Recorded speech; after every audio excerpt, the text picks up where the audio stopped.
اللہ تعالیٰ نے نا اس سورہ احقاف میں جنات کا بھی تذکرہ کیا ہے. جنات پر ایمان بھی، ایمان کا مطلب یہ یقین رکھنا کہ جنات کا وجود ہے، یہ بھی ایمان کا حصہ ہے. جنات کا منکر بھی اسلام سے خارج ہے، کیونکہ قرآن مجید سے، احادیث سے، تواتر سے یہ بات ثابت ہے کہ اللہ نے ایک مخلوق آگ سے بنائی ہے، ایک مخلوق بنائی ہے نور سے، جس کو کیا کہا جاتا ہے؟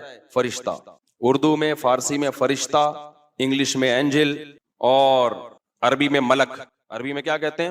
ملک، جس کی جمع ملائکہ ہوتے ہیں نا، ملائکتہ بہت آتا ہے نا قرآن مجید میں. تو گورے بھی مانتے ہیں اس کو، کیونکہ یہ تو آسمانی کتابوں سے تواتر سے ثابت ہے. تو اب یہ فرشتہ چونکہ مادی مخلوق نہیں ہے تو ہمیں وہ مخلوق نظر نہیں آتی. اب سائنس کا یہ کہنا ہے، سائنس تو یہاں تک بھائی سائنس مادی چیزوں پہ تحقیق کر سکتی ہے بھائی جان، کچھ چیزیں سائنس کی دسترس سے کیا ہیں؟ خارج ہیں. اگر وہ دلائل سے ثابت ہو جائیں، دوسرے دلائل سے، تو ان کو مان لیا جائے، نہیں ثابت ہو تو نہیں مانا جائے. اب سارے پیغمبروں نے فرشتوں کے وجود کا بتایا ہے، حضرت موسیٰ، عیسیٰ علیہ السلام، موسیٰ علیہ السلام، داؤد علیہ السلام، تواتر سے. تبھی یہود و نصارہ اور مسلم سارے متفق ہیں کس کے وجود پر؟ فرشتوں کے. اسی طرح اللہ نے ایک مخلوق کو آگ سے بنایا، اس کو کیا کہا جاتا ہے؟ جن. چونکہ وہ انسانوں سے چھپی ہوئی ہے اس لیے اس کو کیا کہا جاتا ہے؟ جن. جن چھپی ہوئی چیز کو کہتے ہیں. مجنون کسے کہتے ہیں؟ جس کی عقل چھپی ہوئی ہو، پردہ پڑ گیا ہو، دیوانہ ہو گیا ہو. جنین اس بچے کو کہتے ہیں جو ماں کے پیٹ میں ہو، وہ بھی چھپا ہوا ہوتا ہے نا. فلما جن علیہ اللیل، قرآن کہتے ہیں جب رات چھا گئی، اندھیرا کر دیا رات نے، تو ہر وہ چیز جو چھپی، جنون اسی سے نکلا ہے. جنون پاگل ہو گیا نا، گویا دماغ ہی غائب ہو گیا ہے، ٹھیک ہے نا. تو ہر وہ چیز جو چھپی ہوئی ہوتی ہے نا، اس میں جیم ڈبل نون والا مادہ پایا جاتا ہے. تو جن کو بھی جن اس لیے کہتے ہیں کہ وہ ہوتا ہے لیکن نظر بولو نہیں آتا. تو اس کے بارے میں ہمارا عقیدہ کیا ہے جو اسلام نے ہمیں بتایا ہے؟ بھائی جنات بھی مکلف ہیں اعمال کے، ان میں اچھے بھی ہوتے ہیں اور ان میں برے بھی ہوتے ہیں. البتہ شیطان ایک ایسا جن ہے جو برا ہے، ہر جن برا نہیں ہوتا، لیکن شیطان ایک برا جن تھا جو اڑ گیا تھا نا، وہ پڈے ماضی میں لگا تھا اور قیامت تک اڑا ہی رہے گا، اس کی نسل بھی ایسا ہی ہے. لیکن جنات میں اچھے بھی ہوتے ہیں اور جنات میں برے بھی ہوتے ہیں. جنات تعلیم کہاں سے لیتے ہیں؟ انسانوں سے لیتے ہیں. جنات میں کوئی الگ سے پیغمبر نہیں آتے، انسانوں ہی کو اللہ نے یہ فضیلت دی ہے کہ جنات فالو کس کو کریں گے؟ انسانوں کو. تبھی جتنے مذہب انسانوں میں ہے نا، اتنے ہی مذہب کس میں ہے؟ جن اگر میرا بیان سنتے ہیں تو 20 رکعت تراویح کے قائل ہو جاتے ہیں، کسی اہل حدیث کا بیان سنیں گے تو 8 کے قائل ہو جاتے ہیں.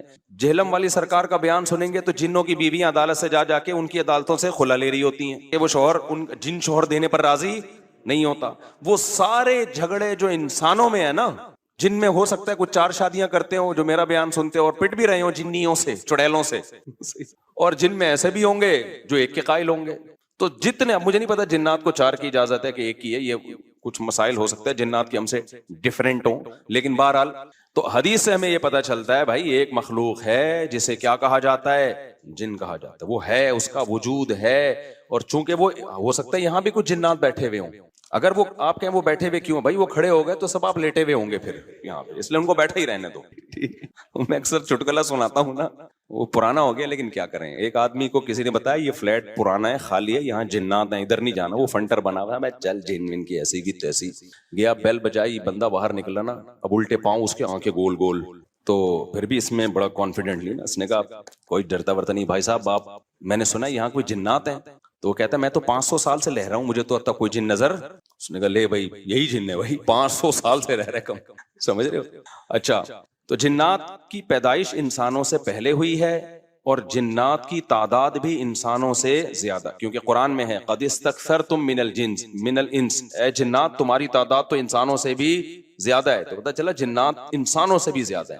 تو ان میں اچھے بھی ہوتے ہیں، برے بھی ہوتے ہیں، ہری پگڑی والے بھی ہوتے ہیں، سفید پگڑی والے بھی ہوتے ہیں، دیوبندی بھی، بریلوی بھی، قادیانی بھی، ہندو بھی، ہر طرح کے فرقے. کیونکہ یہ تعلیم کہاں سے لیتے ہیں؟ انسانوں سے. تو جتنے مولویوں کی جتنی قسمیں ہیں نا، سب سے زیادہ قسمیں تو پاکستان میں پائی جاتی ہیں. جتنی قسم کے مولوی ہیں جس ملک میں ہوں گے اتنے ہی قسم کے فرقے بھی اس ملک میں جنات میں بھی ہوں گے، کیونکہ یہ تعلیم کس سے لے رہے ہوتے ہیں؟ میں نے بتایا انسانوں سے. دوسرا، ان میں ایک مسئلہ ہے، ان میں شر کا عنصر خیر سے زیادہ غالب ہے. انسان کی جو نیچر ہے نا، انسان کی نیچر یہ ہے کہ انسان کی نیچر میں خیر زیادہ غالب ہے، شر مغلوب ہے. انسانوں میں اچھے بائی نیچر اچھے زیادہ ہوتے ہیں، برے کم. ہر انسان جھوٹ کو ناپسند کرتا ہے لیکن کچھ پھیکو بھی ہوتے ہیں.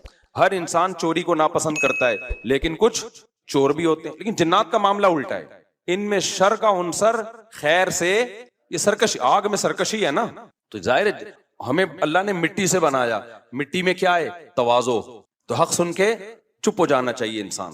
ہو جاتے ہیں ہاں کچھ شیطان قسم کے ہوتے ہیں وہ چپ نہیں ہوتے, لیکن نارملی انسان کو جب صحیح بات پتہ چلتی ہے وہ کیا ہو جاتا ہے, چپ. مٹی ہے تو مٹی والی خاصیت اس میں ہے. جنات میں آگ سے بنے تو, اور آگ بھی شعلے مارتی ہوئی, تو اس لیے جنات کی طبیعت میں سرکشی زیادہ ہے. ایک بات یہ ہو گئی. دوسری بات کیا ہو گئی بھائی, جنات جو ہے نا, جنات یہ انسان سے زیادہ طاقتور ہوتے ہیں لیکن مرعوب ہوتے ہیں یہ انسان سے.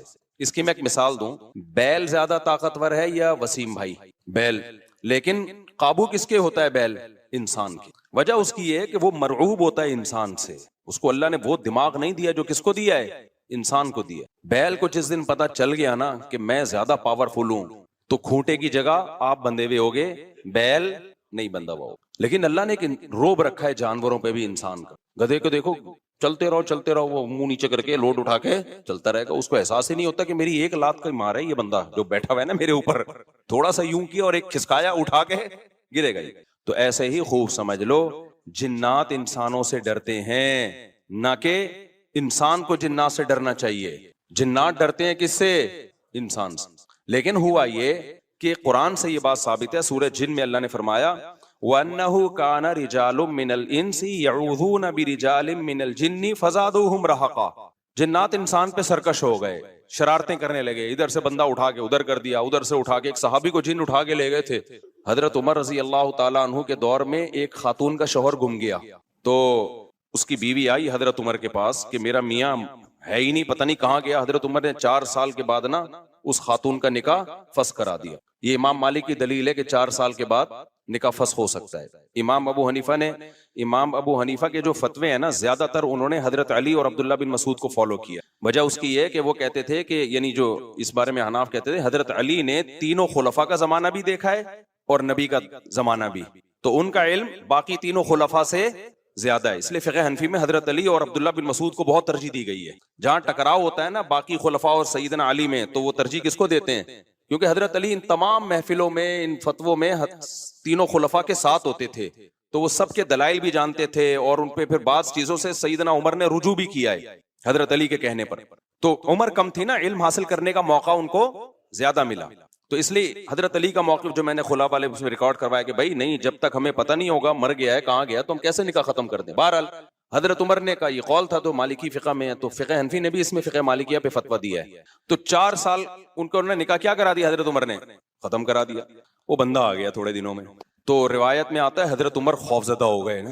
ٹھیک ہے بھائی, ایک بندہ کہہ رہا ہے میری بیوی آپ نے کسی اور کو کیسے دے دی. تو حضرت عمر نے پھر کہا بھائی اب تمہارے پاس 2 آپشن ہیں, یا تو تمہاری بیوی ہم تمہارے حوالے کر دیتے ہیں, یا پھر مہر لے لو اس کو طلاق دے. یعنی حضرت عمر نے بھی اس پرانے نکاح ہی کو باقی رکھا ہے کہ بھائی اصل تو اسی کی ہے نا, تو اس لیے اب مہر لے کے چھوڑ دو اس کو. مقصد یہی ہوگا کہ ہم اس کا وہیں نکاح کرا دیتے ہیں. یا دوسرا آپشن یہ ہے کہ ٹھیک ہے بھائی اب تمہارے نے, اس نے کہا نہیں اب ظاہر اب کسی اور مرد کے پاس چلی گئی ہے تو انسان کو اس میں غیرت بھی آتی ہے نا. انہوں نے کہا نہیں میرا مہر مجھے واپس کر دیں, اب اسی کے ساتھ رہے. ٹھیک ہے نا. پھر حضرت عمر اس سے پوچھنے لگے ہوا کیا تھا. اس نے بتایا جن اٹھا کے لے گیا تھا مجھے. مصنف عبد الرزاق یا مصنف ابن ابی شیبہ کی روایت ہے, یہ جن اٹھا کے لے گیا تھا. تو بعض دفعہ ایسا ہوتا ہے کہ انسان کو جن بولو اغوا کر لیتا ہے. تو قرآن کیا کہتا ہے, لیکن آپ لوگ کے ساتھ نہیں ہوگا, خدا کا واسطہ جنات کو زیادہ لفٹ نہ کراؤ. پوری سیٹ اپ ہمارا برباد ہو گیا اس چکر میں. صحابہ میں بھی ایک واقعہ ہو گیا نا, یہ تھوڑی کہ ہر گھر میں جن یہ کر رہا ہے, دوسرے گھر میں جن وہ کر رہا ہے, تو تیسرے گھر میں جن نندوں کو لڑا رہا ہے, چوتھے گھر میں جن ساسوں کو لڑا رہا ہے. ہمارا تو پورا پروگرام یہیں سے شروع ہوتا ہے یہیں پہ ختم ہوتا ہے. ایک آدھ سینکڑوں میں کوئی ہو سکتا ہے جن اٹھا کے لے جائے, پھر واپس بھی کر کے میرا خیال ہے دے گیا. اچھا, تو قرآن میں سورہ جن میں آتا ہے انہو کان رجال من الانس, جنات نے خود ہی یہ بات کہی کہ ہم سے انسان ڈرنے لگے اور ہم سے پناہ لینے لگے. یعوذون برجال من الجن, ہم جیسے اللہ کی پناہ میں آتے ہیں نا مصیبتوں سے بچنے کے لیے, اعوذ باللہ ہم کہتے ہیں اللہ میں تیری پناہ میں آتا ہوں. تو لوگوں نے کیا کیا تھا, مشرکین نے جنات کی پناہ میں آنا شروع کر دیا کہ جنات ہمیں مصیبتوں سے بچائیں گے. تو جب جنات کو یہ لگانا کہ ہم ڈرتے ہیں انسان سے اور یہ ہمیں اتنی ویلیو دے رہا ہے کہ یہ مصیبتوں سے بچنے کے لیے ہمارا سہارا لے رہا ہے. تو اس چیز نے جنات کو انسانوں پہ سرکش بنا دیا اور جنات اپنی اوقات سے باہر نکل گئے. یہ بالکل ایسا ہی ہے جیسے کمزور سا باریک سا ٹی بی کا مریض ہو اور محلے کے بدماشوں کے دماغ میں کسی نے جا کے ڈرا دیا کہ بھائی یہ دیکھنے میں ایسا لگتا ہے، اندر سے یہ بہت زرخیز ہے، بہت خطرناک ہے. بار بار جب یہ پروپیگنڈا ہوگا تو وہ جو پتلا سا ہے نا، اس کو بھی احساس ہونے لگے کہ شاید میں واقعی میں کوئی بہت بڑا فنٹر ہوں. وہ بھی سینہ چوڑا کر کے چلنا شروع کر دے گا. کسی دن کسی نے ایک چپٹ لگائی تو ڈھیر ہو جائے گا وہ. تو جب انسان کی ناجائز تعریف ہوتی ہے، وہ اپنے بارے میں غلط فہمی میں مبتلا. تو جنات بھی اپنے بارے میں یہ سمجھنے لگے کہ یار یہ اتنے بڑے بڑے انسان جو کیا کیا چیزیں ایجاد کرتے ہیں، لوہے کو پگھلا کے تلواریں بنا لی انہوں نے، اور جہاز ایجاد کر لیے، راکٹ ایجاد کر لیے، یہ کر لیا وہ کر لیا، تو یہ ہم سے ڈر رہے ہیں. ٹک ٹک ٹک ٹک بڑے بڑے سائنسدان بھی ہم سے کانپ رہے ہیں کہ پتہ نہیں مجھ پہ کسی نے کچھ کر دیا ہے اور یہ جنات یہ کر سکتے ہیں. تو جنات کو لگا کہ بھائی یہ اس سے کھیلو، اس سے کیا کرو. جیسے آپ کے جیب میں بندوق نہیں ہے لیکن کوئی ڈر رہا ہے. ہمارے ایک دوست کے ساتھ کیا ہوا، ایک ڈاکو آیا، وہ ڈاکو بھی کوئی بےچارا نیا نیا ڈاکو بنا تھا، بےچارا تو نہیں کہنا چاہیے ڈاکو مخت کو. تو انہوں نے کیا کیا، یوں کیا نا، یوں. یہ رفیع بھائی کا قصہ ہے. ہمارے رفیع بھائی نے بچے ہوئے ہیں، اللہ ان کو بچا کے رکھے، ورنہ حرکت انہوں نے ایسی کی تھی کہ اب تک ڈیلیٹ ہو چکے ہوتے ہی ہے. کیونکہ یہ ڈاکو آج کل ایسے نہیں ہے یوں کرو تو بھاگ جائیں. تو انہوں نے کیا کیا، انگلی سے نا یوں، وہ سمجھا پسٹل ہے، بس یوں یوں دکھایا، وہ بھاگ گیا. تو مجھے آ کے بتا رہے ہیں کہ ڈاکو آیا تھا، میں نے جیب سے یوں کیا، یوں. میں نے کہا رفیع بھائی کوئی دعائیں کام آ گئی ہیں آپ کے. ابھی پرسوں پھر 2 بندے ڈاکوؤں نے شہید کر دیے، 2 بندے جوان گلشن معمار میں. ایک کے تو جبڑے میں گولی لگی ہے، بہت بڑے تاجر تھے وہ. یہ ہمارا گارڈ ہے نا، اس کے پیچھے نمازیں پڑھی ہیں انہوں نے. وہ تو جبڑے میں گولی لگی ہے، منہ کے اندر گھسی ہے، وہ تو ہاسپٹل میں ایڈمٹ ہے. ان کے ساتھ جو دوسرا تھا وہ تو شہید ہوئی، پرسوں کی بات ہے. تو مرتے رہو، تمہاری قسمت میں یہی ہے بھائی. جب تک احتجاج نہیں کرو گے نا، ان کے خلاف نکلو گے نہیں، ان کے گھروں کو گھیرو گے نہیں، دھرنے مار کے بیٹھو گے نہیں نا، بددعائیں 27ویں رات کو اٹھ کے ریکارڈ کروا کے نہیں دو گے، اس وقت تک کراچی کے مسئلے حل ہونے والے. کیونکہ ہماری گورنمنٹ کو پتا ہے کہ ان سے بڑا بےغیرت، کراچی والوں سے بڑا بےغیرت اس کائنات میں کوئی ہے نہیں. تو ان بےغیرتوں کو کوٹتے رہو، پیٹتے رہو، یہ اسی کام کے لیے بنے ہیں یہ. تو باقی بڑے بےغیرت ہیں، میں حکمرانوں کو برا نہیں کہتا، قسم اٹھا کے کہا جا سکتا ہے کہ کراچی والوں سے بڑا بےغیرت مجھ سمیت کوئی بھی نہیں ہے. تو ہماری قسمت میں ہے، مرتے رہو، جنازے اٹھتے رہیں گے. کبھی کوئی بددعا فلسطین اسرائیل کے خلاف بددعائیں دے رہے ہیں، دینی چاہیے. ان بےغیرتوں کے خلاف بھی تو بددعائیں دو یار. ہم نے یہ چیزیں برداشت کی ہیں. گٹر کے ڈھکن نہیں ہے، گٹر ہماری مسجد کے باہر سے 4 سال سے گٹر ابل رہا ہے. 4 سال کئی دفعہ ہم نے اپنے خرچے پہ صاف کروایا، پھر بھی ابل رہا ہے. کسی سندھ گورنمنٹ کے کسی بندے کو توفیق نہیں آ کے یار کتنے نمازی آ رہے ہیں گٹر کے پانی سے گزر کے آ رہے ہیں، وہ سب شکایتیں کر رہے ہیں. کوئی مسجد کمیٹی کو برا کہہ رہا ہے، کوئی کس کو برا کہہ رہا ہے. تو سب یہی کر رہے ہیں بھائی. مسجد کمیٹی کہہ رہی ہے ہمارا کیا قصور ہے یار، ہم کتنی دفعہ صاف کروائیں، اور ایک گٹر ہو تو صاف کروائیں نا. پوری گلی کے آپ دیکھ لو حال جا کے. ہم نے پھر بھی برداشت کر لیا. لیکن یار انسانی قتل کون برداشت کر سکتا ہے؟ ہر دن 4 6 5 10 جوان موتیں کراچی میں ہو رہی ہیں، جوان موتیں. جن کے گھروں میں جنازے اٹھتے ہیں ان سے جا کے پوچھو کیا حال ہوتا ہوگا. لیکن یہ قوم بے حس ہے، یہ سڑکوں پہ نہیں نکلے گی. اس کی قسمت میں ہے کہ پٹو مرو، تمہاری قسمت میں ہے یہ. تو بھائی نکلو، جا کے گھیرو یار ان حکمرانوں کے گھروں کو گھیرو. بولو بغیر تو یہ انسان ہے، یہ گدے گھوڑے نہیں یہاں پہ رہتے ہیں. جب میں مسجد سے نکلتا ہوں نا، پھر خبر آتی ہے 2 بندے آج وہاں قتل کر دیے، 3 بندے، اور سارے اپنے ریلیٹیو ہوتے ہیں. کوئی فلانے کا فلاں جاننے والا، کوئی اس کا. یہ دنیا کے کسی ملک میں ایسی دھاندلی ہوتی ہے کہ یار دنیا کے کسی ملک میں یہ بغیرتی ہوتی ہے؟ تو مارے کھاتے رہو، مرتے رہو. بھی پرسوں جماعت اسلامی کے کسی کارکن کو شہید کر دیا. کتنے نیک آدمی تھے وہ، کتنے ان کے چہرے پہ کیسی رونق تھی. کیا گھر میں ان کے کوہرام مچا ہوا ہوگا یار. ذرا سی بات پہ بندہ مارنا ان کے لیے. پچھلے سال سویڈن سے ایک میاں بیوی کا جوڑا آیا ہوا، بچہ چھوٹا ساتھ میں، سویڈن سے چند دنوں کے لیے آئے تھے وہ کراچی. بیوی کے سامنے جوان شوہر کی لاش تڑپ رہی تھی. بچے پہ کیا گزرے گی جو اپنے باپ کو اس طرح سے مرتبہ دیکھے گا. تو انتظار کرو اپنی باری کا، اور کچھ بھی نہیں ہے. اور ایسی بے حس قوم ہے نا، جو مرتا ہے وہ بھی احتجاج نہیں کرتا، اس کے بھی رشتہ دار آرام سے بیٹھے ہوئے ہوتے ہیں. یار سوشل میڈیا پہ ایک طوفان کھڑا کر دو، گالیاں دو ان حکمرانوں کو. سوشل میڈیا پہ گالیوں کا نا ایک سلسلہ شروع کرو. تو اس کے بعد شاید یہ بےغیرت تھوڑا سا ہل جائیں. یہ نہیں ہلیں گے بھائی، کیونکہ ان کا کوئی بندہ، یہ تو پوری گاڑیوں کے ساتھ گاڑوں میں گھومتے ہیں. ان کو تھوڑی کوئی مسئلہ ہوگا. ان کے تو پورے آپ کو پتا، یہ انہی کے بندے تو ہوں گے جو مار رہے ہیں. پتا جاتا ہے ان کمبختوں کو. پولیس کو آپ برا نہیں کہہ سکتے، پولیس کے بس میں جتنا ہے پولیس کر رہی ہے.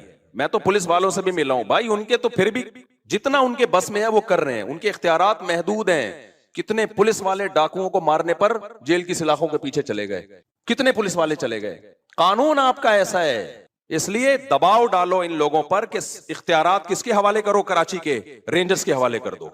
کم از کم ایک ریلائبل ادارہ تو ہے نا, اس کو اختیارات دے دو بھائی پورے. ہمیں سول گورنمنٹ نہیں چاہیے, لعنت بھیجتے ہیں ہم اس گورنمنٹ کے اوپر. ہر دوسرے دن یار کوئی بندہ مر رہا ہے, کوئی قتل ہو رہا ہے, غزہ بنایا ہوا ہے تم لوگوں نے کراچی کو, تو اختیارات کوئی آوازیں نہیں اٹھا رہا ہے اس پہ. میں جب چیختا ہوں, جب میں دیکھتا ہوں یار ایک بندہ تو بولے نا, ایک بندہ تو بولے. چینی مہنگی ہوتی ہے پورا کراچی چیخ اٹھتا ہے, آٹا مہنگا ہوتا ہے پورا کراچی. یار انسان کا خون سستا ہو رہا ہے, اس پہ آپ اتنے خاموش ہو, سوشل میڈیا پہ کوئی آواز ہی نہیں اٹھا رہا. جتنی لاشیں ہیں نا وہاں میڈیا کو چاہیے پہنچے, ان لاشوں کو کی ویڈیو بنا کے یوٹیوب پہ ڈالے, سوشل میڈیا پہ ڈالے, انسٹاگرام پہ ڈالے, ٹک ٹاک پہ ڈالے, اور سندھ حکومت کو لعنتوں کے ساتھ ڈالے کہ یہ ہے یہ حکمران جو ہمارا یہ حشر کر رہے ہیں. اس کے بغیر نہیں ہوگا. تو مجھے بہت آج کی بات ہے نا, ابھی تراویح کے لیے ہم آ رہے تھے, پھر وہ ہمارے گارڈ نے بتایا کہ یار میرا پرانا نمازی تھا اور پچھلے سال اس نے کہا تھا کراچی میں رہتا ہوں, اگلے سال کا مجھے کوئی بھروسہ نہیں ہے. یہ اس کے الفاظ تھے کہ اگلے سال میں تراویح پڑھ سکوں گا نہیں پڑھ. اس بیچارے کو کیا پتا تو رمضان میں ہی تجھے قتل کریں گے. تو یہ ہو رہا ہے میرے بھائی حساب, اور یہ ہم ہی ہیں اس قابل کو ہونا چاہیے ہمارے ساتھ ایسا, سمجھ رہے ہو. خدا نے آج تک اس قوم کی حالت نہیں بدلی, نہ ہو جس کو خیال آپ اپنی حالت کے بدلنے کا. تو کراچی والوں کے مقدر میں ذلت ہے کیونکہ ہم ہیں ذلیل, ٹھیک ہے نا, مجھ سمیت میں اپنے آپ کو بھی داخل کر رہا ہوں اس میں. ہم ذلیل قوم ہیں, ہماری قصور یہ ہے کہ ہم کراچی میں رہتے ہیں, اور یہ ٹچے قسم کے حکمران ہم پر مسلط ہیں. یہ قتل ہوتے, یہ پنجاب میں ہوتا نا, خدا کی قسم اتنی نوبت نہیں آتی. پنجاب والے اتنے بغیرت نہیں ہیں, وہ اٹھ کھڑے ہوتے. اتنے قتل اگر وہاں ہو رہے ہوتے, کے پی کے میں ہوتا وہ خود کوٹتے ڈاکوؤں کو پکڑ کے, خود محلے کے لوگ جمع ہو جاتے, وہ خود یہ سب کچھ کرتے ہوتے, ایسی کی تیسی. یہ ہمارا مقدر ہے بھائی ذلت. تو گٹر کے ڈھکن نہیں ہے, ہم برداشت کر رہے ہیں. کچرا خانہ, کنڈی بھنگی خانہ بنا ہوا ہے کراچی, برداشت کر رہے ہیں. لیکن یار انسانوں کا بہتا ہوا خون ہم برداشت بولو نہیں کر سکتے. کل تمہارے گھر میں بھی ہو سکتا ہے. 2 سال پہلے ایک بوڑھا آدمی اسی مسجد میں, میرا نمازی, 4-6 بیٹیاں اس کی, ایک اکلوتا بیٹا جوان جو ابھی کمانے کے قابل ہوا تھا, 24 سے 25 سال عمر, میرڈ, اس کو ڈاکو نے گولی مار دی. وہ باپ بیچارہ ایسے ایسے کانپتا ہوا میرے پاس آتا نا, میں کیا صبر کی تلقین کو. کہہ رہا میرا ایک ہی گھر میں کمانے والا لڑکا تھا, ایک موبائل پہ ذرا سا کچھ پتہ نہیں کیا ہوگا, اس کو مار دیا انہوں نے. اور پھر کیا ہوا ہے اس کا, وہ پکڑے گئے ڈاکو نا. اب جو ڈاکوؤں کا پورا گینگ آیا, وہ تو کیس اتفاق سے چلا گیا عدالت میں, ورنہ ایسا ہوتا نہیں ہے. یہ تو کوئی بہت ہی خوش قسمت باپ ہے جس کا قاتل پکڑا گیا. اب وہ قاتل دھمکیاں دے رہے ہیں. میں نے کہا ان بغیرتوں کو چھوڑنا نہیں ہے, ان کا علاج دیت نہیں ہے. گولی کا علاج اسلام میں کیا ہے؟ گولی ہے. اس کو بولو اس بغیرت قاتل کو لے کر آ, اس جیسے کمینے کا دنیا میں رہنا جائز نہیں ہے. میں نے کہا معاف نہیں کرنا اس کو بولو میں نے قتل کروانا اس کو. ٹھیک ہے کوર્ٹ کا سہارا لیں گے ہم, لیکن پھانسی کے پھندے پہ چڑھا اس کو, اس بغیرت کو. اور وہ اس کے بات کر رہا ہے اتنی دی اتنی, بلکہ اتنے پیسے لے لو. بیچارہ غریب آدمی پھر جائے گا کہاں؟ اس کو یہ ڈر ہے کہ میں نے زیادہ کیس کیا تو میرے کو اگلا نمبر کس کا ہے؟ وہ بچیوں کا ایک اکلوتا باپ ہے, وہ بھی محروم ہو جائے گا. تو گاجر مولی کی طرح انسان کراچی میں کٹ رہے ہیں. تو فیس بک پہ خدا کے واسطے ان حکمرانوں کو بددعائیں تو دو یار, کراچی کے حکمرانوں کو. جو بھی اس کا ذمہ دار ہے, مجھے نہیں پتا کون ہے, جو بھی ہے خدا کے لیے اس کا ہاتھ اٹھا کے اس کے خلاف کیا کرو, بددعائیں تو کرو نا کم از کم. چپ مت بیٹھو تم, ورنہ پٹتے رہو گے. اور مطالبہ یہ کرو کہ ہمیں یہ نہیں چاہیے اختیارات کس کے حوالے کیے جائیں, رینجرز کے اختیارات بڑھا دیے جائیں. کراچی میں ماضی میں ایسا ہوا ہے, مسلم لیگ کا دور تھا, رینجرز کو اختیارات دے دیے گئے کراچی میں امن کے لیے. 1 ہفتے میں ڈاکوؤں کی لاشیں بچھی ہیں کراچی میں, کیا ہو گیا؟ امن. ورنہ بھتہ خوری ادھر سرینا میں ہر دوسرے دن کوئی ڈاکو پہنچا ہوا ہوتا تھا, اتنا بھتہ دے دے, بندے اٹھا رہے ہیں اتنا, ایسا بھتہ خوری شروع ہو گئی بھائی, بدماشی یار. رینجرز کو اختیار دیے الحمدللہ, انہوں نے بہت ڈاکو کو مار مار کے لائن لگا دی انہوں نے. اس کے بعد ایسا امن ہوا کہ لوگ مثالیں دینے لگے, بھائی وہ کام ہو گیا جس کا کراچی میں کبھی تصور نہیں تھا. تو ان کی یہ جو سول گورنمنٹ ہے, اس کا کراچی کی کم از کم بات کر رہا ہوں میں, ان کا کام نہیں ہے بھائی, ان سے ہونے کا نہیں ہے. پنجاب کا معاملہ الگ ہے, وہاں کے جو بھی آتا ہے کم از کم پنجاب سے مخلص ہوتا ہے. جو بھی آتا ہے پنجاب میں, جو گورنمنٹ بنتی ہے چاہے جو بھی ہو, کم از کم پنجاب کی حد تک وہ کیا ہوتی ہے, مخلص. ہمیں تو جو ٹچے ملتے ہیں بھائی, ہمارے ساتھ مخلص نہیں ہے یہ. تو کچھ تو جو جن کو ووٹ ملنا چاہیے تھا ان کا تو کچھ بھی نہیں ہوا نا, ان کا تو پروگرام ہی پھونکو والی سرکار نے خراب کر دیا. تو اب آواز تو اٹھاؤ نا اپنے حقوق کے لیے بھائی, بولو یار یہ ان کو ہمیں نہیں چاہیے, یہ ہمیں یہ کراچی میں کم از کم یہ کرائم کنٹرول کرنے کے لیے اختیارات کس کو دیے جائیں, رینجرز کو اختیارات دیے جائیں. پھر وہ بندے پکڑ, پہلے میں نے خود دیکھے رینجرز کے مقابلے, ہم یہاں سے جا رہے ہوتے, رینجر والے ادھر بندہ مار رہے ہیں, ادھر گولی چلا رہے ہیں, ادھر ایسا مزہ آ رہا تھا کہ یار چلو کچھ تو کام ہوا نا, عوام کس حد تک کرے گی یہ. جی جناب, سارا وہ درس ایک طرف نکل گیا, کیا کریں. جی حضرت کیا فرما رہے ہیں آپ؟ بندہ مار سکتے ہیں اپنے سیلف ڈیفینس کے لیے, پوری دنیا میں قانون ہے, بندہ مار سکتے ہیں. اور اگر قانون نہیں ہے نا, اس کا مطلب وہ قانون کسی گدھے نے بنایا ہے بیٹھ کے, کہ ایک بندہ آپ کو گولی مار رہا ہے اور آپ کہیں نہیں میں پولیس کو فون کروں گا. بے وقوف والے قانون دنیا میں کوئی بھی فالو نہیں کرتا, کہ ڈاکو یہاں بندوق لے کے کھڑا ہوا ہے اور آپ کہہ رہے ہیں چونکہ اسلام میں تو فرض ہے ایسے بندے کو اپنے ڈیفینس کے لیے بندہ کیا کرے. بندہ بلی کو بھی اتنا پتا ہوتا ہے کہ مجھے کوئی مار رہا ہے تو میں نے بھی اس کو آگے سے رپلائی کرنا ہے. تو یہ دنیا میں کوئی قانون نہیں ہے کہ ڈاکو بندے کو لے کے کھڑا ہوا ہے مارنے کے لیے اور آپ پولیس کو فون کر رہے ہیں کہ سر آئیے بندہ پکڑیے آپ. اور پولیس والے بھی اللہ کا شکر ہے اس میں لوگوں کا ساتھ دیتے ہیں. اگر آپ ڈاکو مار دینا تو اب تک کی رپورٹ یہ ہے کہ پولیس والے کہتے ہیں کوئی بات نہیں, ٹھیک ہے نا, ڈاکو ہونا ثابت ہو تو پولیس فیور کر رہی ہے. لیکن پولیس کے اختیارات بھی کیا ہیں, بہت محدود اختیارات. تو سارا مسئلہ یہ جو سول گورنمنٹ ہے نا کراچی کی, اس کا مسئلہ ہے سارا. کہاں سے کہاں چلا گیا یار. میں نے بہت صبر کیا تھا کہ آج میں اس پہ بات نہیں کروں گا کیونکہ مجھ سے تمیز سے بات اس موضوع پر ہوتی نہیں. سورہ جن, اس میں اللہ تعالیٰ نے جنات کی تبلیغ کا تذکرہ کیا ہے. ہوا یہ تھا کہ رسول اللہ صلی اللہ علیہ وسلم قرآن مجید کی تلاوت فرما رہے تھے تہجد میں. مسجد جن وہاں مکہ میں موجود بھی ہے. تو جنات کا ایک وفد وہاں سے گزرا. انہوں نے جب قرآن سنا تو بڑے حیران ہوئے. یہ تو بالکل ویسا کلام ہے جیسا موسیٰ علیہ السلام پر نازل ہوئی تھی تورات اور حضرت عیسیٰ پہ انجیل. یہ تو بالکل ویسا کلام ہے.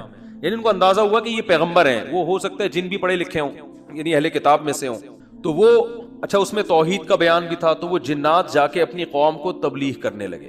اچھا پھر ایک اور واقعہ یہ ہوا تھا کہ جنات جب آسمانوں پہ جاتے تو شہاب ثاقب کے ذریعے ان کا آسمانوں پہ داخلہ بند کر دیا گیا. تو یہ خبر بھی جنات میں پھیل گئی کہ پہلے ہم جاتے تھے کچھ نہیں ہوتا تھا, اب جانا روک دیا جا رہا ہے. یہ جو شہاب ثاقب ہوتے ہیں نا چنگاریاں, اس پہ سائنسدان اعتراض کرتے ہیں یہ تو ویسی رگڑ لگنے سے وہ یعنی ستاروں کی ایک ٹکڑے سیاروں کے ٹکڑے ٹوٹتے ہیں, رگڑ لگنے سے یہ ہوتا ہے. تو یہ کوئی اسلام کے منافی نہیں ہے. اللہ تعالیٰ کسی جن کو مار سکتے ہیں, اس کے فرشتے کسی جن کو مار سکتے ہیں اس کے ذریعے, رگڑ بھی لگے اور وہ جل بھی جائے اور جن بھی مر جائے, تو اس میں کون سا کوئی وہ ہمیں جن تھوڑی نظر آ رہا ہے, ہمیں تو وہ شہاب ثاقب جاتا ہوا نظر آ رہا ہے. اور یہ بھی ضروری نہیں ہے کہ جب بھی شہاب ثاقب ٹوٹے تو کوئی جن ہی مر رہا ہو, اس سے اتفاقی حادثہ بھی ہو سکتا ہے. یہ تو اسلام نے یہ نہیں کہا کہ جب بھی آسمان پہ آپ کو رگڑتا ہوا ستارے کا ٹکڑا نظر آئے گا تو وہ جن ہی ہے جس کے پیچھے جا رہا ہے. وہ بعض دفعہ ایسے ہوتا ہے کہ جنات کا تعاقب ہوتا ہے اس کے ذریعے. تو یہ نبی کے دور میں ہوا, اور اس کی دلیل یہ ہے کہ جب قرآن کی آیتیں نازل ہوئی نا کہ جنات نے کہا کہ ہم جب جاتے ہیں تو شہاب ثاقب آتا ہے, تو اس پر کسی مشرک نے اعتراض نہیں کیا کہ یہ تو پہلے بھی آ رہے تھے, اب تھوڑی آ رہے ہیں, کوئی نیا واقعہ تھوڑی ہے, یہ تو پہلے بھی آ رہے ہیں. تو جنات نے یہ کہا کہ ہم نے دیکھا ہے کہ ہمارا اوپر داخلہ بھی کیا ہو گیا, منع ہو گیا. تو دنیا میں کوئی بڑا واقعہ ہوا, تو واقعہ انہوں نے دیکھا کہ بھائی یہ قرآن نازل ہو رہا ہے اور یہ کوئی دنیا میں نیا مذہب آیا ہے اور یہ پیغمبر ہیں. تو انہوں نے جا کے اپنی قوم کو تبلیغ کی, جس کا سورہ جن میں تذکرہ ہے. تو تبلیغ میں انہوں نے یہ الفاظ کیے کہ وَأَنَّا لَمَسْنَا السَّمَاءَ فَوَجَدْنَاهَا مُلِئَتْ حَرَسًا شَدِيدًا وَشُهُبًا. ہم پہلے کی طرح جب آسمانوں پہ جاتے ہیں تو ہم اس میں پہرے دیکھ رہے ہیں اور شہاب ہے, پتھر ہے جن سے ہمارا تعاقب ہو رہا ہے. تو یہ کچھ کام ہوا ہے. آگے کیا کہتے ہیں, اِنَّا لَا نَدْرِي, ہمیں نہیں پتا. یہ جو دنیا میں عجیب سا کام ہوا ہے نا, لا ندری, ہمیں معلوم نہیں ہے. اشر ارید بمن فی الارض, کہ جو لوگ زمین میں رہتے ہیں ان کے ساتھ برائی یعنی شر کا ارادہ کیا گیا ہے. ام اراد بہم ربہم رشدا, یا اہل زمین کے جو رب ہیں اس رب نے ان کے ساتھ خیر کا ارادہ کیا ہے. آپ کا آئی کیو لیول اگر اچھا ہوتا تو مزہ آ جاتا. ترجمے سے بات سمجھ میں آئی؟ وہ کیا کہہ رہے ہیں, ہمیں نہیں پتا یہ جو نیا واقعہ ہوا ہے, اہل زمین کے ساتھ برائی کا ارادہ کیا گیا ہے, پیسیو وائس فعل مجہول, یا اللہ نے ان کے ساتھ خیر کا ارادہ کیا ہے. بھائی یہ بھی کہہ سکتے تھے کہ ہمیں نہیں پتا کہ اللہ نے ان کے ساتھ خیر کا ارادہ کیا یا شر کا ارادہ کیا ہے. شر اور خیر دونوں کی نسبت کس کی طرف کرتے, اللہ کی طرف, کہ پتہ نہیں اللہ اب انسانوں سے اچھا چاہ رہا ہے یا کوئی عذاب آنے والا ہے یا کوئی کچھ اچھا ہونے والا ہے, ہمیں نہیں پتا لیکن کچھ ہونے والا ہے. نہیں آ رہی بات؟ ارے بھائی جنات کو جب یہ واقعہ ہوا نا, اوپر جانا بند ہو گیا آسمانوں پہ, تو جن آ کے آپس میں گول میں کانفرنس بلائی. انہوں نے بولا کہ بھائی کچھ کام عجیب سا ہو رہا ہے, کچھ ہو رہا ہے, یا تو کوئی بہت اچھا ہوگا یا کچھ برا ہو رہا ہے. یعنی کچھ نہ کچھ تو ابھی کائنات میں نیا ہوگا, اس زمین پہ کچھ نیا ہوگا. بمن فی الارض, اہل زمین کے ساتھ کچھ نیا ہونے والا ہے. اب یہ نہیں پتا کہ اچھا ہونے والا ہے یا برا, تو یا تو دونوں میں اللہ کا نام نہ لیتے, یہ کہتے ہیں ہمیں نہیں پتا اچھا ہونے والا ہے یا برا ہونے والا. یا اگر اللہ کی طرف نسبت کرنی تھی تو یہ کہتے ہیں ہمیں نہیں پتا کہ اللہ اچھا کرے گا یا اللہ ان کے ساتھ کیا کرے گا, برا کرے گا. بھائی جو بھی کرے گا اللہ ہی کرے گا نا. یا تو اللہ کی طرف منسوب کرو اچھائی کو بھی اور برائی کو بھی, کہ ہمیں نہیں پتا کہ اللہ نے جو آسمان میں پہرے لگا دیے ہیں تو اب اللہ کا ارادہ ہے کہ اہل زمین کے ساتھ کچھ بہت اچھا کرے گا یا اللہ ان کو سزا دے گا, کوئی برا ہوگا ان کے ساتھ. لیکن جنات کا انداز دیکھو, وہ کہہ رہے ہیں جب برائی کی بات آئی تو اللہ کا نام درمیان سے غائب کر دیا.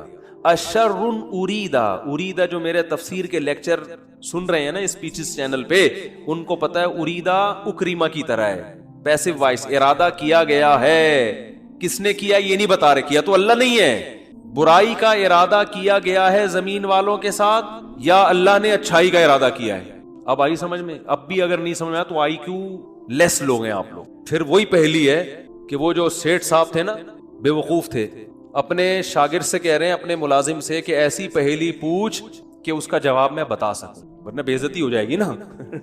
اور اگر نہیں بتایا نا میں نے اس پہلی کا جواب تو میں تجھے چھوڑوں گا نہیں, تیری گردن اڑا دوں گا میں. اب پہلی پوچھ لیکن آسان, تاکہ میری عزت بھی ہو جائے کہ بھائی سیٹھ نے پہلی کا جواب دیا ہے, جواب دوں گا عزت ہوگی, بھائی بڑے ذہین ہیں آپ. تو آہستہ سے اس کو کان میں کہہ دیا کہ ایسی پوچھنا کہ مجھے جواب اس کا آ بھی جائے, اتنی مشکل نہ ہو. اب یہ جو ملازم تھا نا, یہ گرو کہتے ہیں نا اس کو, گرو کہتے ہیں کیا, چیلا کہتے ہیں, چیلا یا چیلا, بچہ بڑا ہوشیار ہے, چیلا. تو وہ چیلا اب سوچنے لگا کہ یار ایسی پہلی پوچھو کہ بہت آسان. اب اس نے پہلی سوچ کے آیا. سرائکی میں یہ لطیفہ ہے اصل میں, دیکھو ہک چانٹ مرے سا سدھا تھیا ویسے, یہ میں نے ایک لفظ سیکھا ہے ابھی سرائکی کا. اب کسی کا مطلب نہ پوچھنا, وہ چماٹ لگا دے گا آپ کو. دیکھو ہک چانٹ مرے سا سدھا تھیا ویسے, تو یہ کسی سے کہنا نہیں ورنہ کوئی گارنٹی نہیں ہے. تو وہ جو تھا نا, اس نے پہلی سوچی, اس نے کہا حضور, اب مجھے پوری سرائکی تو آتی نہیں نا, وہ ہمارے حضرت سرائکی میں سناتے تھے یہ لطیفہ, وہ مزہ سرائکی میں ہی ہے. خیر, ہک مخلوق ہے, پونچھ گھمیندی ہے, چولہے کے گرد گھومدی ہے تے میاؤں میاؤں کرندی ہے بھائی. پونچھ بلی ہے نا, سب کو پتا ہے بھائی, اور چولہے کے گرد اکثر گھومتی, اور آخر میں کمبخت نے یہ بھی بتا دیا کہ میاؤں میاؤں کرندی ہے, کہ یار ایسا نہ ہو یہ کوئی شیر اور چیتا کو لے آئے. اب یہ کھوپڑی اس کی کام نہیں کر رہی نا, آئی کیوں. اب یہ گھنٹہ بیٹھ کے سوچ کے کہتا ہے یار کس مصیبت, کہہ رہے کوکیڑ مرغا نا. اب یہ جو چیلا تھا نا, اس نے بولا اگر میں نے بول دیا نا کہ یہ غلط ہے تو میری تو ایسی کی تیسے. اور یہ تھا ڈیڑھ ہوشیار. یہ اگر یہ کہہ دیتا کہ جی یہ جو ہے کیا نام ہے صحیح جواب دیا, تو اس کو یہ شبہ تھا کہ جو میرا گرو ہے وہ کہے گا کہ یہ شاید 2 نمبری کر رہا ہے. تو اس نے بڑی چالاکی سے کام کیا, اس نے بولا حضور لگتا ہے کسی نے دسیا ہے, یعنی اتنی مشکل پہلی میں نے پوچھی تھی اور آپ نے بالکل درست جواب دیا, یہ کسی نے یقیناً آپ کو بتایا ہے. تو جواب کہتے ہیں نہیں, عقل کی دوڑ ہے. عقل کی دوڑ ہے بھائی, ادھر کیا ہے یہ عقل کی دوڑ ہے. ہمارے ادھر ایسی پڑھتے تھے, عقل کی دوڑ ہے, عقل کی دوڑ ہے بھائی یہ. تو میں نے اتنی ڈیٹیل میں آپ کو بتایا, اب بھی سمجھ میں نہیں آ رہا کہ جنات کیا کہہ رہے ہیں, انا لا ندری, ہمیں نہیں پتا, اشر ارید بمن فی الارض, کے زمین والوں کے ساتھ شر کا ارادہ کیا گیا ہے, ام اراد بہم ربہم رشدا, یا رب نے خیر کا ارادہ کر لیا ہے. تو کتنی تمیز ہے جنات میں ہے بھائی. حالانکہ شر کا ارادہ بھی اگر کیا ہے تو اللہ نے کیا ہے, خیر کا ارادہ بھی کیا ہے تو کس نے. لیکن قرآن جنات کے ان الفاظ کو نقل کر کے, قرآن نا سمندر ہے, بہت سارے مضامین قرآن میں ہوتے ہیں, ایک ایک آیت میں بہت ساری چیزیں نکل رہی ہوتی ہیں. تو یہاں یہ جہاں یہ بات ثابت ہو رہی ہے, تبھی تو فقہاء نے بیان کیا نا کہ قرآن اور حدیث سے استدلال 4 طریقوں سے ہوتا ہے, عبارت النص, اشارت النص, اقتضاء النص اور دلالت النص. 4 طریقے ہیں جہاں سے فقہاء قرآن اور سنت سے مسائل نکالتے ہیں, جو اصول فقہ میں پڑھائے جاتے ہیں. جو آج کل جو نئے محقق آ رہے ہیں نا مارکیٹ میں, انہوں نے ان میں سے کوئی اصول بھی نہیں پڑھا ہوتا. تو اس سے یہ بھی پتا چل رہا ہے قرآن تمیز بھی سکھا رہا ہے ہمیں کہ جنات سے تمیز سیکھ لو, ہمیشہ شر کی نسبت اپنی طرف کرو. صحیح ہے نا, میری وجہ سے ایسا ہوا, یہ ساری خرابی کس کی وجہ سے ہوئی ہے, میری وجہ سے ہوئی ہے بھائی, میری کوئی کوتاہی ہے جس کی وجہ سے شکست ہوئی ہے. جیسے غزوہ احد میں شکست ہوئی تو صحابہ نے تو اپنے آپ کو جھونک دیا تھا, شکست ہو گئی, تو قرآن نے کیا کہا, تمہاری وجہ سے ہوئی ہے. ٹھیک ہے نا, تم نے پیغمبر کی اس معاملے میں اطاعت نہیں کی. صحابہ نے یہ نہیں کہا واہ ہم مدینہ چھوڑ کر آ گئے پیغمبر کے لیے, ہے بھائی اتنے ساری ہم نے قربانیاں دے دی اور اسباب کی دنیا میں کامیابی کی امید نہیں تھی، پھر بھی ہم نے اپنے آپ کو میدان جنگ میں لے جا کے جھونک دیا. اب ایک گھاٹی پہ اگر 50 آدمیوں کے میں سے چند لوگوں نے اگر امیر کی اطاعت نہیں کی تو اس کی ہم سب کو اتنی بڑی سزا مل رہی ہے. دوسرے کوتاہی تو انہوں نے کی ہے اور قرآن کہہ رہے کہ تم نے کی ہے. سب کی طرف نسبت کیوں کی جا رہی ہے؟ صحابہ نے ایسا کوئی لفظ زبان سے نہیں نکالا، کچھ بھی نہیں نکالا صحابہ. اے اللہ ہماری غلطی ہے، ہم استغفار کرتے ہیں، آئندہ یہ کوتاہی نہیں ہوگی. کیسا کامیابی کے اصول ہیں یہ؟ تو بھائی دیکھو، دنیا میں آپ کو اللہ کی مان کے چلنا ہے، آخرت میں پھر اللہ آپ کی مان کے چلے گا. سمجھ رہے ہو نا؟ پھر آخرت میں اللہ کہے گا کہ وَلَكُمْ فِيهَا مَا تَشْتَهِي أَنفُسُكُمْ، تمہیں زبان سے نہیں بولنا پڑے گا، جو دل میں تمہارے خیال آئے گا نا، خواہش پیدا ہوگی، اس دل کی خواہشات کو اللہ وہاں پورا کرے گا. دنیا آزمائش کی جگہ ہے، پیڑے کھانے کی جگہ نہیں ہے. یہاں آزمائشیں ہیں، اور اگر کوئی آزمائش نہیں ہے تو یہ خود ایک آزمائش ہے. آپ کہہ سکتے ہیں فلاں تو بڑی ہنسی خوشی زندگی گزار رہا ہے، وہ تو کوئی آزمائش ہی نہیں ہے. او بھائی، یہ ہنسی خوشی زندگی خود ایک آزمائش ہے کہ یہ اللہ کا شکر ادا کر رہا ہے کہ نہیں کر رہا. اسے نہ کوئی بیماری ہے، اس کا گھر بھی ہے، اس کے بیوی بچے بھی ہیں، اس کو سکون بھی ہے، گھر میں آتا ہے بیگم تمیز سے بات کرتی ہے، اور جناب گھر سے باہر نکلتا ہے تو بیگم پوچھتی نہیں ہے واپسی پہ کہ انڈے کیوں نہیں لے کر آئے. کوئی کسی قسم کی ٹینشن نہیں ہے. یہی ہو رہا ہے نا آج کل. اور جناب ابا بھی ٹھیک ہیں، اماں بھی ٹھیک ہیں، ملک کی حالات بھی ٹھیک ہیں، بے روزگاری بھی نہیں ہے، بلب کے والدین کو گالیاں دینے کی بھی ضرورت نہیں ہے، لائٹ بھی نہیں جا رہی، پنکھا بھی چل رہا ہے، بٹن دباؤ پنکھا چلتا ہے. جیسے آسٹریلیا میں تو یہی ہوتا ہے، بٹن دباتے تھے پنکھا چل جاتا تھا. وہاں پہ میں حیران ہوتا تھا، یار ہم تو دیکھتے ہیں ٹرائی کر کے، چلا کہ نہیں چلا. ایسا ہی ہوتا ہے نا، چل گیا اے اللہ تیرا شکر ہے، نہیں چلا کوئی بات نہیں، لائٹ آنے والی ہے تھوڑی دیر میں آ جائے گی. جنریٹر چلاؤ، کھینچو پھر اس کو جا کے. کتنے تو چپک کے مر گئے جنریٹر سے بیچارے اس چکر میں. تو کوئی ٹینشن اگر نہیں ہے تو بھی بڑی ٹینشن ہے بھائی. کہیں اللہ ایسا تو نہیں ہے کہ کوئی بہت بڑی پکڑ آنے والی ہے، اللہ کی بہت بڑی پکڑ نہ آنے والی ہے، اس لیے ڈرنا ہے.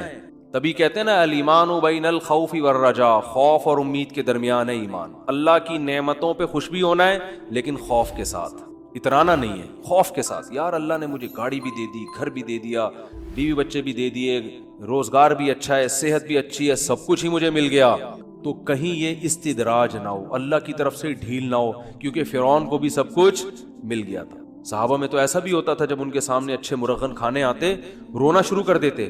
کہیں ایسا تو نہیں ہے کہ ہم نے نبی کا جو ساتھ دیا تو اللہ تعالیٰ نے ہمیں ہمارے اعمال کا بدلہ کہیں دنیا میں ہی تو نہیں دے دیا، ایسا تو نہیں آخرت میں نہیں ملے گا، اس سے ڈر جاتے تھے وہ. اور آج ہماری حال دیکھو، ہماری حالت دیکھو. خوشی ملتی ہے تو اترانے لگتے ہیں، دوسروں کو نیچا دکھانے لگتے ہیں، اور ایسے سمجھتے ہیں ہم سے بڑا فنٹر دنیا میں کوئی ہے ہی نہیں، اور اعمال سے پیچھے ہٹ جاتے ہیں. خوشی ملی ہے نا تو اعمال سے کیا ہو جاتے ہیں؟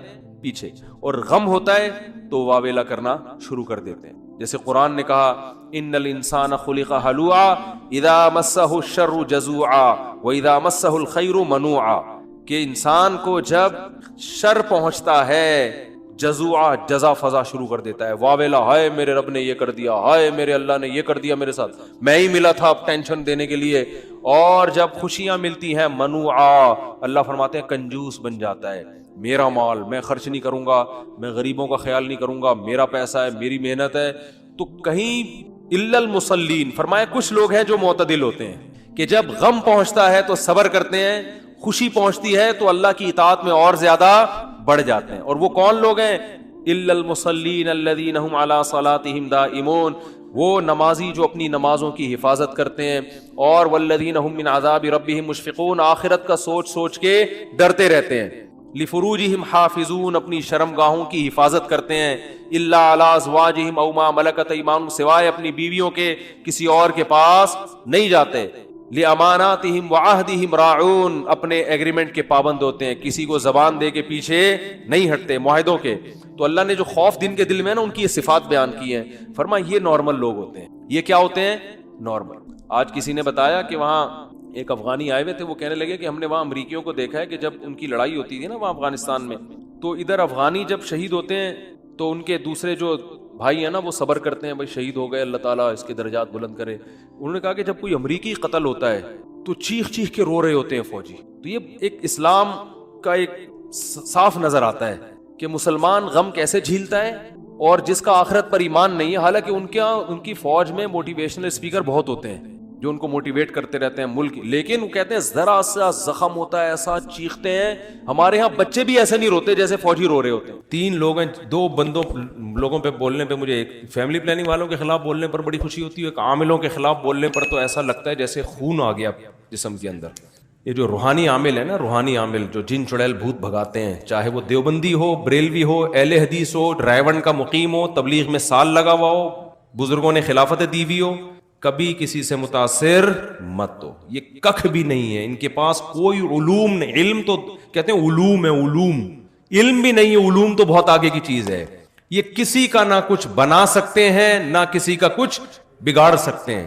یہ میرا ٹاپک نہیں ہے, لیکن بغیر یہ کمپنی کی پروڈکٹ ہے. میں بعض دفعہ کھانا کھانے کے لیے جاتا ہوں, میں نے منگوائی بھنڈی, وہ کچھ اور بھی لا کے رکھ دیتے ہیں, کہتے ہیں ہماری ہوٹل کی یہ خاص سوغات ہے, یہ ہم ہر گیسٹ کو دیتے ہیں, حالانکہ میں نے منگوائی نہیں ہے وہ.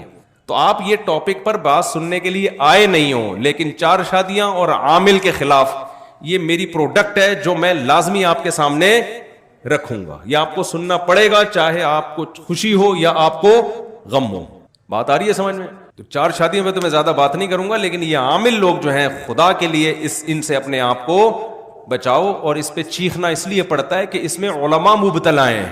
علماء جب کسی چیز میں آ جائے نا, تو پھر لوگوں کے دماغ سے اس کی عقیدت نکالنا بہت مشکل ہے. اور علماء بھی برحق علماء, وہ علماء جن کو ہم فالو کرتے ہیں, ان کا دماغ ان لوگوں نے خراب کر دیا ہے, عاملوں نے ان کو بیوقوف بنایا ہے ان لوگوں نے.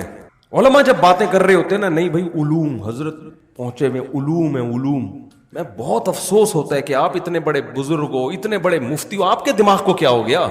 ہر بڑے عالم کے ساتھ پھلترو کی طرح کوئی عامل گھوم رہا ہوگا کہ حضرت کو نظر لگی ہے, یہ نظر اتارنے والا ہے.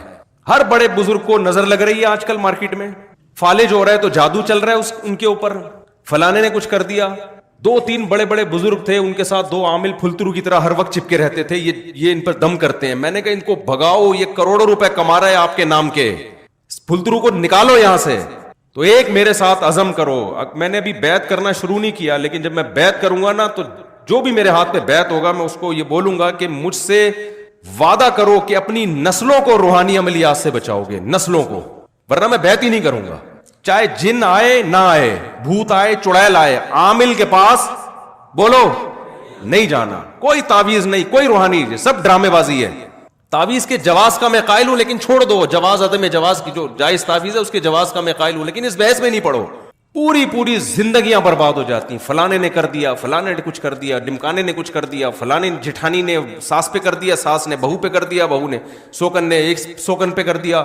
آپ بڑے بڑے مدرسوں میں جاؤ گے نا اپنے گھر کے جھگڑے لے کر, وہاں کوئی نہ کوئی بیٹھا ہوا ہوگا روحانی, وہ بتائے گا آپ کی, میں نکالے گا, بولے گا اصل میں آپ کی جٹھانی نہیں, آپ کے اسلام کہہ رہے رشتوں کو جوڑو, اور آپ جٹھانی پہ بلی ڈال کے, وہ پہلے ہی دونوں توے پہ بیٹھے ہوئے ہوتے ہیں. جٹھانی اور جٹھانی کا اپوزٹ کیا ہوتا ہے بھائی؟ جو بھی ہوتی ہے خاتون, اس کی جو جٹھانی اور وہ خود, وہ دونوں ایسے ہوتے ہیں ہر وقت جیسے گرم توے پہ پہلے لڑنے کے لیے تیار ہے. جب آپ نے کہہ دیا کہ اس نے کچھ کیا ہے, تو بس اب قیامت تک نہ ختم ہونے والا سلسلہ شروع. اس لیے اس شہر سے نکلو. انگریز نے ترقی کیوں کی ہے؟ وہ اسباب کو دیکھتا ہے. اسباب پیدا کس نے کیے ہیں؟ اللہ نے. لہذا اسباب کو دیکھنا یہ شریعت کے خلاف نہیں ہے. جو کام اللہ نے جس چیز کا رکھا ہے وہ تو اللہ نے رکھا ہے نا. دیکھو ایک آدمی کیا کرتا ہے, بھوک لگتی ہے روٹی کھاتا ہے. اب کوئی اس سے کہے کہ بھوک لگ رہی ہے روٹی کھا رہا ہے, کیوں؟ کہہ رہے بھائی سبب یہ ہے, سائنٹیفک لاجک ہے, جب بھوک لگے گی تو روٹی سے پیٹ بھرے گا. سارے سائنسدان اس پر متفق ہیں. کوئی کہے ابے تو سائنس کو مانتا ہے, ہم تو صرف قرآن و سنت کو مانتے ہیں بھائی, ہم سائنس کو لفٹ نہیں کراتے. یہ مذہب کے نام پہ حماقت اور بے وقوفی کی بات ہوگی کہ نہیں ہوگی؟ تو بھائی مذہب نے کب کہا ہے کہ یہاں سائنس غلط ہے؟ بھائی یہ اسباب کس نے پیدا کیے ہیں؟ اللہ نے پیدا کی. صرف ابراہیم علیہ السلام واحد تھے جن کو آگ میں ڈالا گیا, نہیں جلے, ورنہ دنیا میں کوئی بھی آگ میں جائے گا تو کیا ہوگا؟ جلے گا وہ. کوئی کہے عیسیٰ علیہ السلام بغیر باپ کے پیدا ہو گئے, لہذا میں وداؤٹ میرج میں بھی چاہتا ہوں میرے یہاں بچہ پیدا ہو جائے. اب لوگ کہہ رہے ہیں بھائی سائنٹیفکلی یہ ممکن نہیں ہے. وہ کہے عیسیٰ علیہ السلام کے کیسے ہو گیا, حضرت مریم کے کیسے ہو گیا وداؤٹ ہسبینڈ؟ تو اسے کہا جائے گا بھائی وہ اللہ کی ایک قدرت کی نشانی تھی, وہ اللاجیکل کام تھا جو اللہ نے کر کے اپنی قدرت ظاہر کر دی. لیکن اللہ کی عادت کیا ہے کہ جو کام ہوتا ہے وہ اسباب کے تحت ہوتا ہے. اب ہوتا یہ ہے کہ گھروں میں جب لڑائیاں ہوتی ہیں تو جب بھی کام ہو رہا ہے نا تو اس کے پیچھے کوئی نہ کوئی سبب ہے, یہ ذہن میں رکھو. ایسا ہوتا نہیں. نیوٹن کیا بول کے گیا تھا؟ غلط بولا تھا نیوٹن نے. نیوٹن کہہ کے گیا تھا کہ جو چیز رکی ہوئی ہے قیامت تک رکی رہے گی, جب تک اس کو حرکت دینے کا کوئی سبب نہ ہو. حرکت ایک کام ہے نا, تو جب تک کوئی محرک نہیں ہوگا وہ حرکت میں نہیں آئے گی. اور جو چیز چل رہی ہے وہ رکے گی نہیں جب تک کوئی روکنے والی شے نہ ہو. اگر آپ یہ جن چڑیل بھوت کے چکروں میں پڑتے ہو نا تو آپ ایک نیا لا بناؤ. پھر پہلے میں نیوٹن کو تھوڑا سا ایکسپلین کر دوں نا. یعنی جب بھی کوئی کام ہو رہا ہے نا تو کام کے پیچھے کوئی سبب بولو ہے, کوئی سبب ہے. گھر میں لڑائی ہو رہی ہے, اس کا مطلب اس کے پیچھے کوئی سبب ہے. یا تو آپ کسی کی بے عزتی کر رہے ہیں, اس پہ غصہ آ رہا ہے اس کو, یا آپ اس کے حقوق ادا, آپ بیوی کے حقوق ادا نہیں کر رہے, اس پہ غصہ آ رہا ہے اس کو, لڑائی ہو رہی ہے.